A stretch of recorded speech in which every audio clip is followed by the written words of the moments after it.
Let's first ask some questions. Why has Putin been able to stay in his position for so long? Is it because there is no one who opposes him in the country? Didn't Putin's shortcomings in recent years trigger disillusionment and opposition from those centrists? Don't European and American countries just want to take down Putin?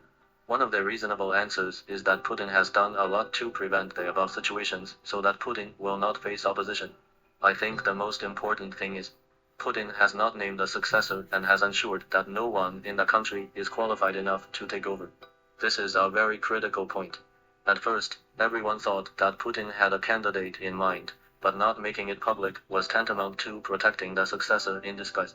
But later everyone found out that was not the case, and discovered that Putin would not allow a successor to emerge. For example, Alexei Dyumin, the most promising successor, was sent to a local area, keeping him away from major national policies all year round. Secondly, he ensured that no second person in Russia was capable enough to take him over immediately. I know it's counterintuitive. How can the leader of a country hope that there will be no one available in the country? Let's put ourselves in his shoes, Putin's shoes. Putin has two major game targets. One is Putin's opponents, and the other is the broad centrists. The hostile forces definitely want to get rid of Putin. No matter who is replaced by Putin, Putin must be removed anyway. This is not what we need to focus on. What we need to focus on is the majority of people who hold moderate political views. Those who care about the future of Russia, those patriots. Putin has made big mistakes in recent years, which has gradually made those centrists dissatisfied with him. Especially the Russian Bird War, which was a major mistake at the beginning, and then the Wagner Rebellion happened. However, Putin is still in his position, because even if the antagonists plus centrists join forces to replace Putin, they will not be able to come up with a candidate who can convince the public to sit in that position. Because there is no successor, Putin deliberately creates fault lines, which leads many netizens to know that if something unexpected happens to Putin, Russia will inevitably fall into civil strife, fighting for power, and fall into a situation where only the strongest person can win. A life or death race for Putin's position. We all know that Russia has such a big hidden worry. Doesn't Putin know about it? Of course Putin knows, but Putin still consciously designed it this way. As long as Putin dies, Russia will inevitably be in civil strife, and no matter how Putin makes mistakes, the majority of centrists will not join forces with the hostile factions to bring Putin down. Because no one can replace Putin. Yes, those who oppose Putin just want him to go down, and they don't care much about the future of Russia. But centrists love Russia even if they don't love Putin. They would rather Putin make some mistakes. After all, if you make a mistake, you can make up for it later. But once Putin leaves office hastily, Russia will fall into civil strife. This is what the patriots don't want to see. Putin used these patriots who love Russia to stabilize himself in that position. But in the United States, the situation is different. The United States has an intra-party primary election mechanism. The United States implements a two-party system.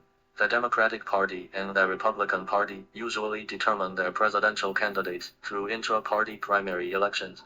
In the party's primary election, qualified party members can participate in the competition, and the party representatives will ultimately vote to select the most competitive candidate. This means that Biden needs to compete with other potential rivals in the Democratic primary. Only by winning the primary can he become the official presidential candidate of the Democratic Party. This increases Biden's potential competitors, but this is hardly a bad thing.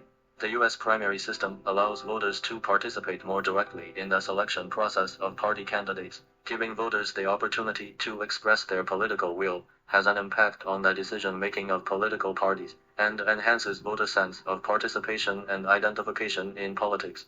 Intra-party primaries provide a platform for fair competition for different candidates, prompting candidates to actively win the support of voters, and put forward policy propositions that are more in line with the interests of voters and social needs, which is conducive to promoting the development of political pluralism and democratization.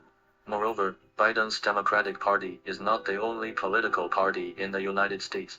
Each party hopes to win the presidential election by nominating its own candidate to achieve its political goals and interests. Therefore, in presidential elections, there are usually different candidates competing from the Democratic and Republican parties. This prevents Biden from being re-elected like Putin by leaving his successor vacant for a long time, but it also has advantages. First of all, in order to win elections, the two parties will actively carry out election campaigns, promote their policy propositions, and interact with voters. This not only increases political transparency, but also stimulates the political vitality of society, allowing more people to pay attention to and participate in political life. Secondly, in order to win the support of more voters, the two parties will take the needs of the middle voters into consideration when formulating policies and try to seek broad consensus. This allows policies to take into account the interests of different groups to a certain extent and avoid the introduction of overly extreme or one-sided policies.